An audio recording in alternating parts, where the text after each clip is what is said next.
Ryan Oliver presents Haunting Tales of Madness!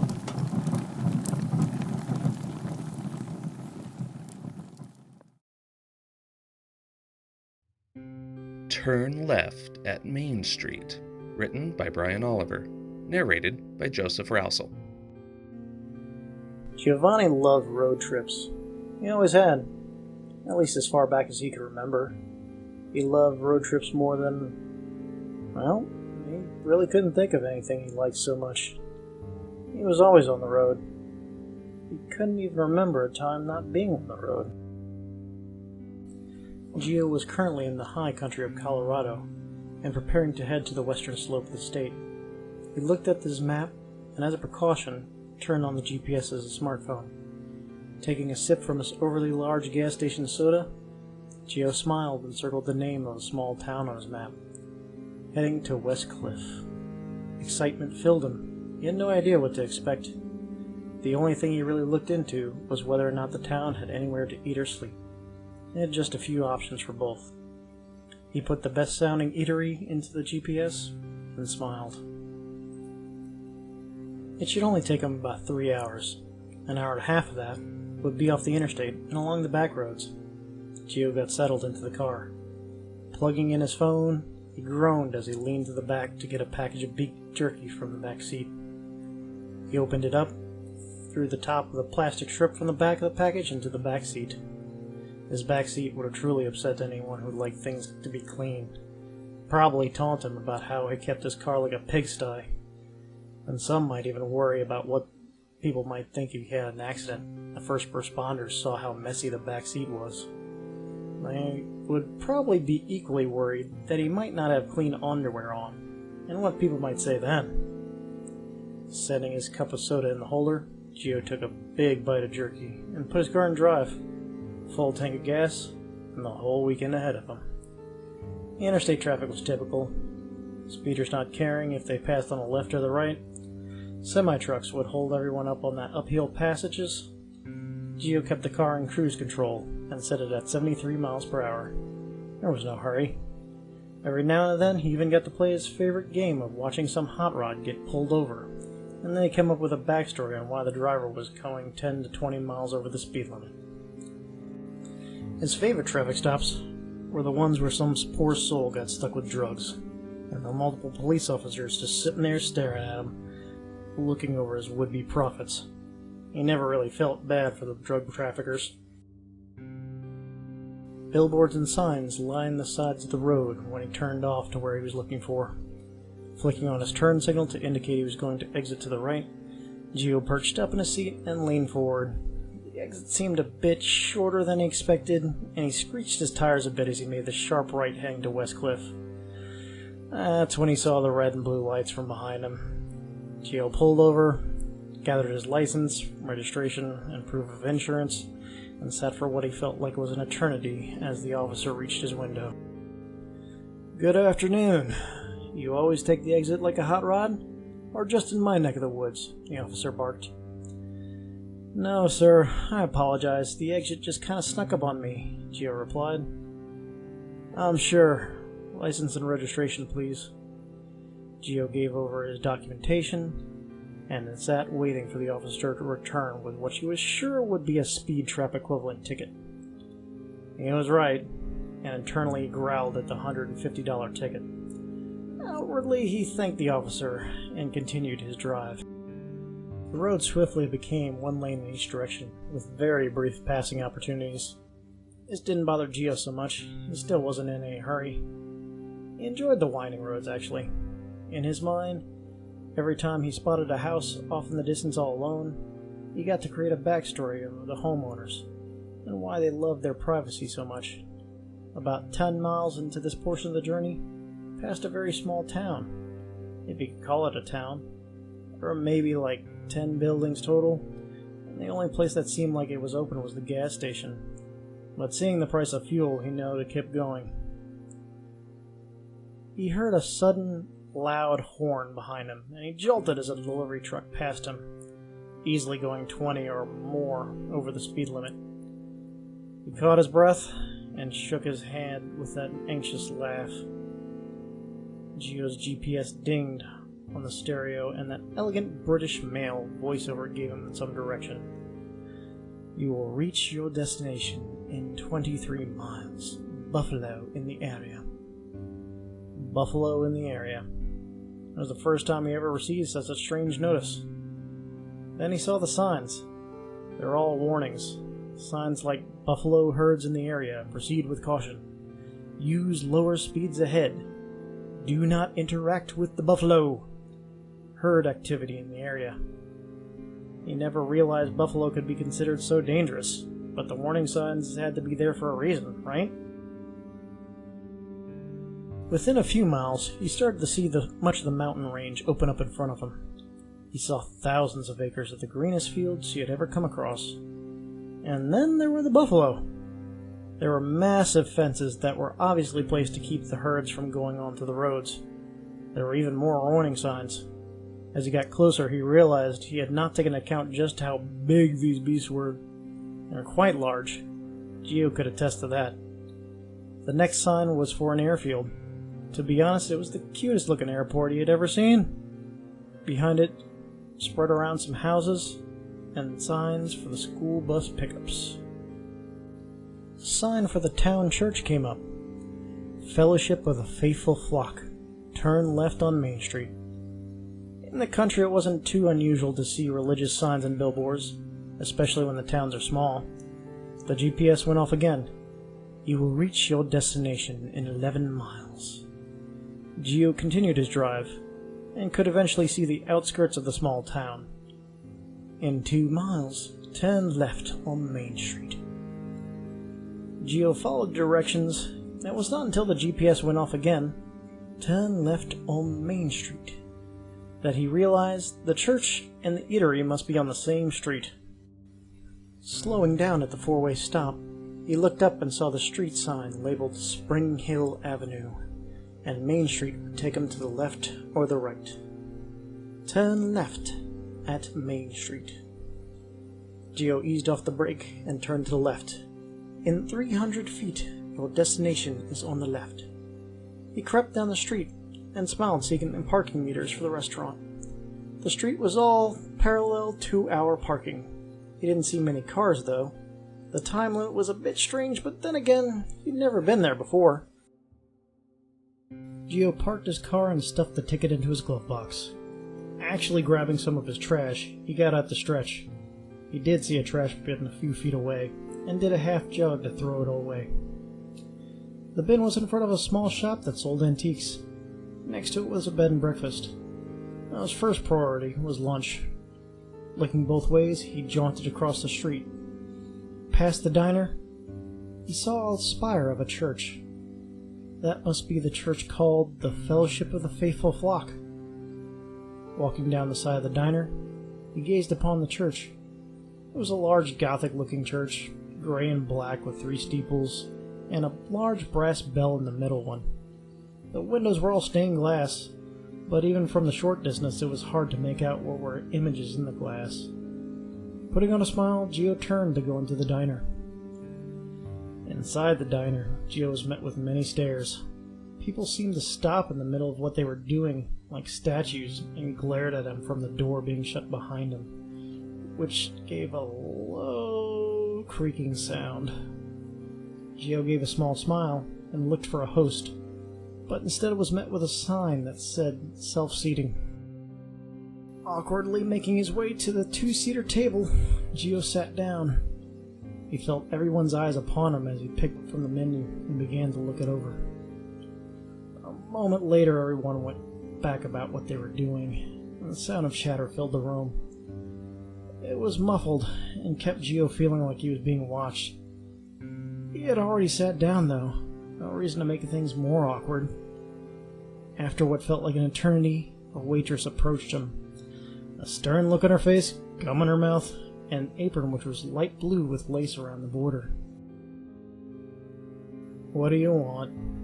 Her voice was monotone and the words were terse. Geo looked up and gave her a small smile. May I please have a mushroom burger with cheese and onions for a side? Some water to drink." She rolled her eyes and jotted down the order and walked away. As she did so, she dropped a small, folded piece of paper. Geo picked up and looked at it. He opened it. "You should leave as soon as you finish eating." A puzzled expression on his face, he looked toward the counter where the waitress was, quickly eyeing him, then gave the order to the cook. She was in an obvious attempt to avoid eye contact. The burger was actually quite delicious when it arrived. It was seasoned well and had all the fixins. The onion rings were crisp and exactly what she expected from a locally owned diner. The water was a bit bitter, but mountain town water could always be considered questionable. Geo didn't want to appear rushed, so he took his time eating and scrolled through his phone to give an air of nonchalance. After he finished, he paid his check and thanked the waitress. She just glared at him as if to say, "Stop talking to me, you dolt," and he began to make his way outside. That's when he began to feel dizzy. He noticed the other patrons watching him. They seemed to be smiling. One of them raised their coffee cup and almost as a salute before Geo hit the floor with a sickening thud after smashing into the table and knocking it over. Geo started to come to sometime later. He could not tell if it had been moments or hours, possibly even days. He did note that his mouth tasted like vomit. After he wiped his mouth, he realized his knees were getting wet through his jeans. So were the rest of him. He stood up and let his eyes adjust. What the actual fuck? Geo was in a dungeon. A for real, no shit, lit by torches on the wall, flat metal cage, dirt on the floor, dungeon. The floor was wet from water trickling in through the limestone walls. Geo walked over to the bars and shook them. He shook them so hard his arms hurt. That was when he saw a man dressed as a priest of sorts. His robes were red, and his color was a pure crimson. An elderly, tall man with a long face. His look gave off an appearance of a rather rough life. As the priest approached, he took a cigarette out of his robe and lit it. He blew out a large plume of smoke as he neared Geo. "Hello, my son. What is your name?" "My name is Geo. I am not your son. Where the fuck am I?" The priest looked wounded by the profanity. He inhaled his cigarette deeply, and then smiled through the smoke as he exhaled. "You are in a church, dear boy. We are the Fellowship of the Faithful Flock." "Faithful Flock? You have me imprisoned. You sick fuck, you think this is alright? Let me out of here now." "But your coming was foretold, my son. We have waited for you for many years." The priest smiled and clapped his hands. Out of the doorway behind him, a young man who was dressed as an altar boy ran to the priest. He was holding a massive old book. The priest opened it and showed it to Geo like he was a teacher who would show a story to children at kindergarten. There was a picture of a young man. The man was attached to a pole over a green bonfire. Next to the fire, people were dancing and drinking. One of them had the head of a goat. The coming of our god, Adranus, was prophesied thousands of years ago. It was said that an olive-skinned man would come to our land. He would dine alone, and before the sun would rise the following day, he would give birth to our master. That young man is you. Can you feel the blessing that must be upon you and your family? Geo backed away from the priest and tried shouting for help. Even though he knew it was futile, he still screamed. The priest just smiled. Praise to you, young traveler. Our master's arrival is at hand. The priest and the altar boy left while singing hymns. Then he was alone in the cell.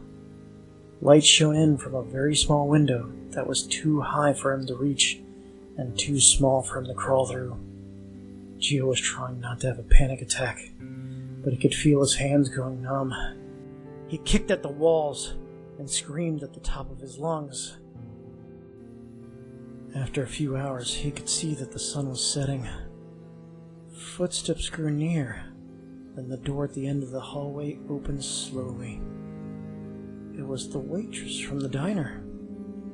She crept up to him and put a finger over her mouth to indicate to stay silent. Gio looked at her with some relief as she presented a key and began to slowly open the door. "We have to stay quiet. They are making the bonfire now." "Did you drug me?" "No, I'm here to help you. The cook must have doused your hamburger. Listen, if you want to get out of here, you must do what I say. This church controls the entire town. They are insane." "Yeah, I kind of figured out that part on my own. Okay, lead the way." In the sanctuary of the church, the priest and his altar boy were kneeling in prayer. The priest drank wine from a goblet and stood up. He walked behind the pulpit and lifted up a mask made from the head of a horned goat. Smiling to the altar boy, he placed the mask over his head. "Gather the fellowship." The altar boy nodded to the priest and ran back of the church. There was a long rope which he pulled with all his might, and soon the bell at the steeple began to ring. As the sound of the bell rang across the valley, lights in homes began to go dark. Restaurants and shops put up closed signs, and the people began to head toward the church on Main Street. In the dungeon, the waitress worked on the old lock that held Gio imprisoned. Turning the key was become a bit of a problem. Doing it quietly, even more so. "You know, the church used to be made up of good people with good intentions, I promise you. They were good until Father Canius took over the church. He has them brainwashed into believing someone has to die for peace at last. Seeing as you were obviously Italian, it's almost like you're fulfilling his prophecy." "His prophecy?" "Yes, I assume he showed you his book. He made that thing. It's not some holy text. He worships Adranus, a fire god, and mixed that with his own brand of Christianity. And he really believes it? I wouldn't lie about this." "Okay, I believe you." She smiled. "You can give anything power if you believe in it enough. If you believe with all your soul. Some call it faith, some call it ghosts. I call it an egregore. He wants to summon Adranus out of the sacrifice, and I don't think he understands what that really means." Behind the church was a large cemetery. In between, the bonfire. The pillars for the fire were nearly 20 feet tall. On the side closest to the church was a large wooden ladder which led to a wooden platform and a podium. The priest, still wearing the goat head, and the altar boy had begun to ascend to the top of the platform. Down below, in the dungeon, Gio and the waitress had taken one of the torches from the wall. As they were going down a dark tunnel, behind them, they could hear murmuring. "The carts have come for you. You better be quick." The pair hurried down and came to a fork. The waitress looked confused. She was trying to remember the way out. She went to the right, and as she opened the door, she screamed. The villagers grabbed her and pulled away the torch. Another grabbed Gio and punched him in the face. The bonfire behind them was becoming a roaring blaze. Many of the villagers were surrounding it and chanting. The priest was at the podium, reading from the book in a language Gio could not understand. Several of the villagers wore heads of different forms of livestock. One poured a bucket of sheep's blood over himself and seemed to cry out with gratitude toward their coming god. Gio tried to fight back, but there were too many of them. The waitress was placed in a hold and tied up. Then they began to drag her up the ladder to the podium. Geo could hear her as she was beaten against the wood. He screamed for her, but the villagers continued to beat him with their fists. After taking a serious hit to the eye, he gave up the fight and was soon chained to a large wooden pole. As the pole began to be hoisted up, Geo was engulfed by the chanting of the crowd and the sounds of a roaring fire. The altar boy pulled a small sack from his robe and opened it. He tossed the material inside the blazing fire, and soon the fire began to turn a bright green. The villagers chanted and sang out in joy at this. The priest placed his hands up, and soon a hush fell over the crowd. My children, our day has come. The olive-skinned man has arrived. Adranus shall deliver this land to eternal peace. The cheers of joy rang out again. But one in our midst has attempted a betrayal. Look upon her deceitful visage and know that she is not one of us. The crowd screamed and booed at the waitress as she was brought before them. The priest spoke through the mask and chanted, "Through the sacrifice of the olive-skinned, we shall know peace. For her attempts to help him escape, she must be punished." Cheers from the villagers grew louder. She shall never know the true joy of becoming one with our God. What shall we do with her? Those in the crowd wearing animal heads were the ones only to respond. Burn her alive, came the reply. The priestly goat man gave out a baaing noise and nodded in agreement, simply pushing the waitress into the massive flames. Her screams only lasted moments, and Geo cried out, seeing her fall into the mist of the inferno. "You monsters! What the devil are you?" The pole rose up, and Geo was held above the crowd. As he was moved in position, the crowd began to chant, "Sacrifice, sacrifice, sacrifice." The chanting continued, and the priest held his hands high. "My children, my church, it is with much joy that I can tell you the coming of our Lord Adranus. We have prayed to him for years to become real, and tonight it shall be. The olive-skinned is ready to be given as an offering. We will have lasting peace once our Lord feeds upon his sacrifice." Geo moved his head as the fire roared, and the smoke caused him to cough heavily. He looked into the fire and saw what was left of the poor woman who tried to save him.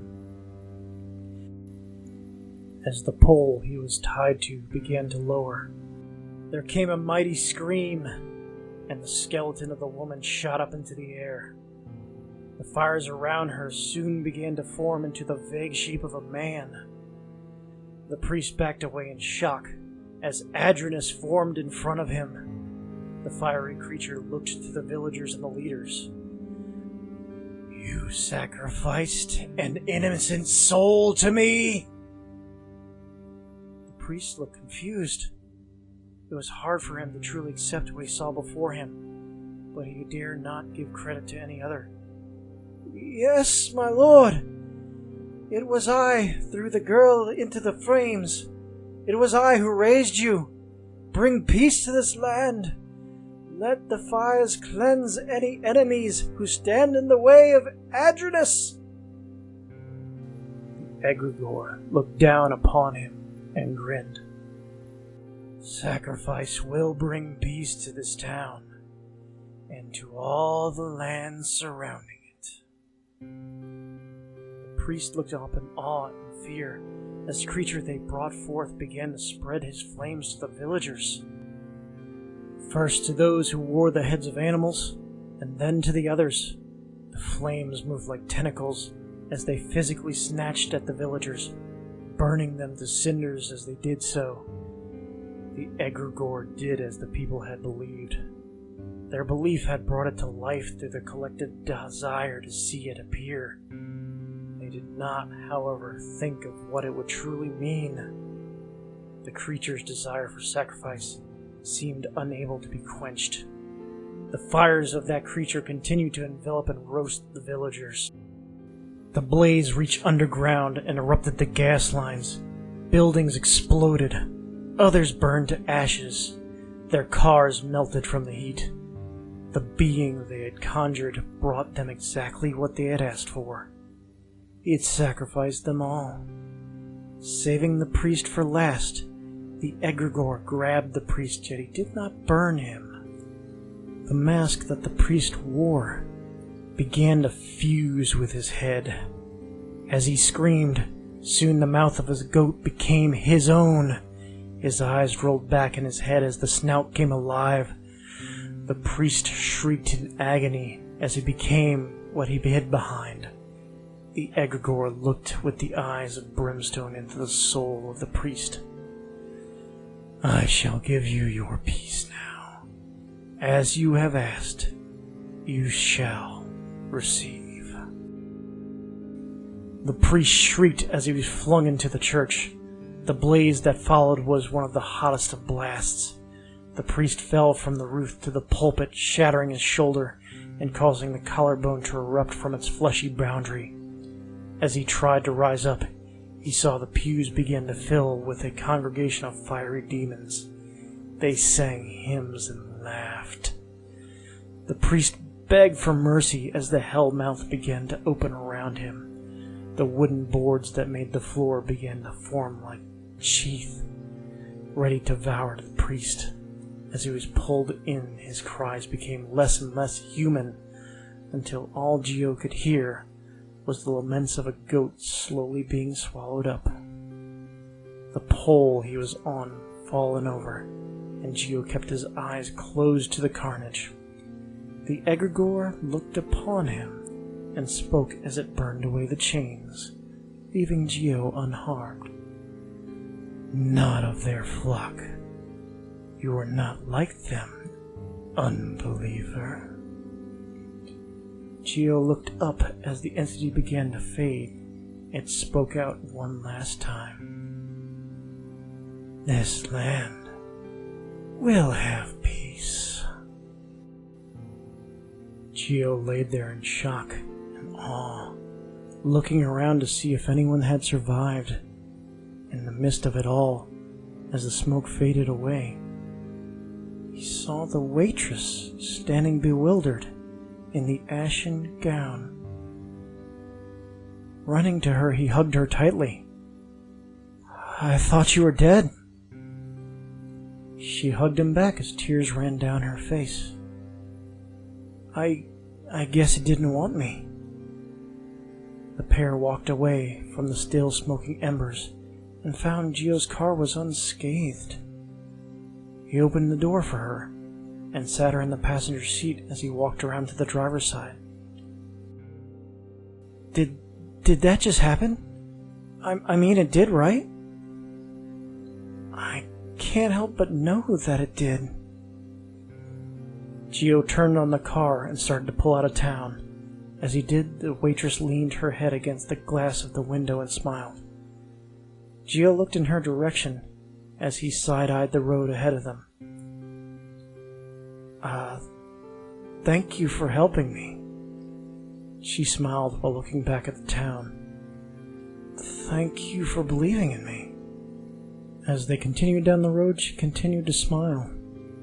A small flash of flame played in her eyes. The car gained distance, and the remaining of the flames died out.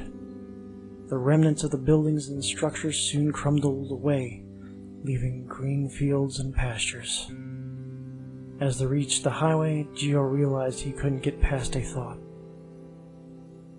It's so weird how I matched up how they prophesied would come. The waitress looked at him and took his hand. They believed you would come, and you came. Must be something to it. This didn't make Gio feel any better. In fact, he couldn't help but think of the next thing to do. He was always on the road. He couldn't remember a time not being on the road.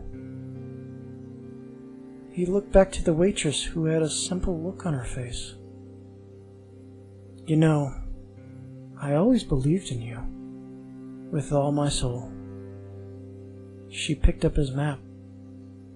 When we get to the next town, turn left at Main Street.